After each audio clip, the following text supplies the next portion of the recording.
Ito ang Nike store dito sa Mall of Asia. Tara, pasukin natin. Sabi nila marami daw solid dito. Katulad na lamang nito. Nasa pinakabungad lang, kitang-kita. Ito ang The Air Max DNA na inirelease noong February 6, 2025. At March 6 naman sa mga piling outlets. Tignan nyo naman yung itsura. Napaka-futuristic. At kung makikita nyo yung midsole niyan, may mga bolang kristal.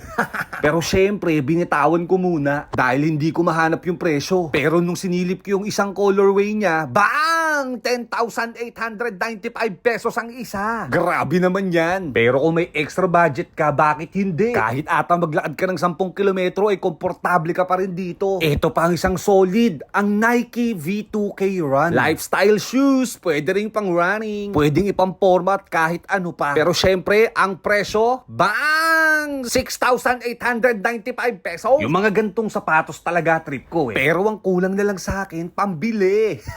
O eto pa isang mahal. Ang halaga lang naman, 9,395 pesos. Ito ang Nike Air Zoom Spiridon Cage 2 Metallic Silver. Pangalan pa lang, magmumukha ka ng salbahe pag suot mo to. Maganda rin ang reviews nito. Sobrang komportable daw kasi. Sobrang namamangha pa rin talaga ako sa mga presyo nila. Hindi kasi ako sanay eh. Yung mga bentahan ko kasi ng mga ganitong klaseng sapatos sa ukayan ko, naglalaro lang sa 1,000. O minsan mas mababa pa nga eh. Sa lahat ng mga nakita ko dito, isa to sa nagustuhan ko. Dahil kung hanap mo ay komportable sa paa, talaga namang hindi ako mapapahiya sa inyo dito. Sa presyo niyang 14,495 pesos, sigurado namang makukuha mo yung hinahanap mo dito. Ito nga pala ang Nike Alpha Fly Next. Ubod nga pala to ng gaang dahil lightweight mesh material ang ginamit sa taas at carbon fiber plate naman yung base na may ZoomX foam midsole na ubod ng labot for a responsive and propulsive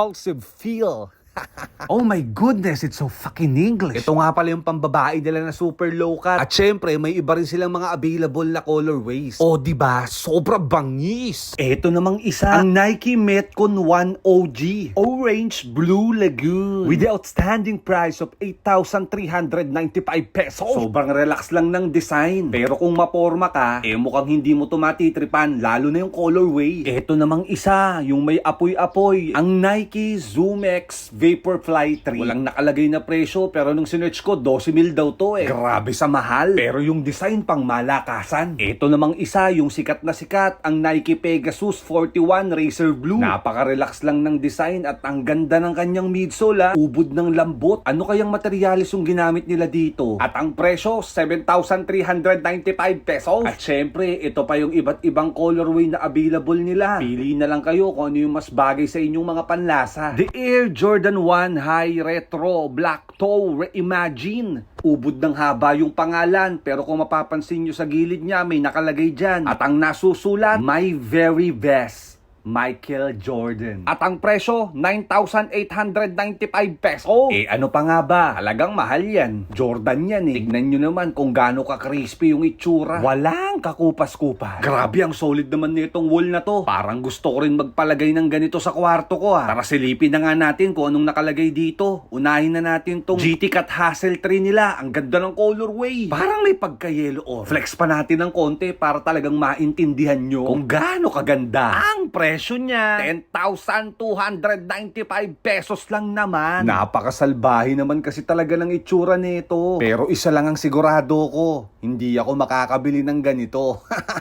Ito pa matindi, ang Lebron 22 Red Navy. Medyo kakaiba yung design nito ha. Napaka-unusual. At ang presyo, 7,495 pesos lang naman ang isa. Kaya't ano pang hinihintay mo? Tara mag-apply na tayo ng trabaho. Kunin ko nga tong nasa loob ng bilog. Ito naman, ang Lebron 22 Tunnel Vision. Pag kinapa mo yung body niya, para kang humawak sa napakapinong balahibo. Hindi ko lang sure kung suede material pa rin ba yung ginamit dito. Paki-comment na lang sa comment section. 9,895 pesos. Gising pa ba kayo mga boss? Pero para sa akin, yung design nito 100% sobrang ganda talaga. Silipin na rin natin tong nasa pangalawang bilog. Ang Nike Sabrina 2 apricot agate. 7,395 pesos lang naman ang isa nito, mga bossing ha. Okay lang kayo? Kaya yung mga fans ni Ate Sabrina dyan, kaway-kaway, okay ba sa inyo yung gantong design? At colorway? Hey. O etong isang colorway na to, ang Sabrina 2 Stronger Than Gold. Sabi nila pag suot mo to, talagang mararamdaman mo yung lakas. Lakas na hindi umaayaw.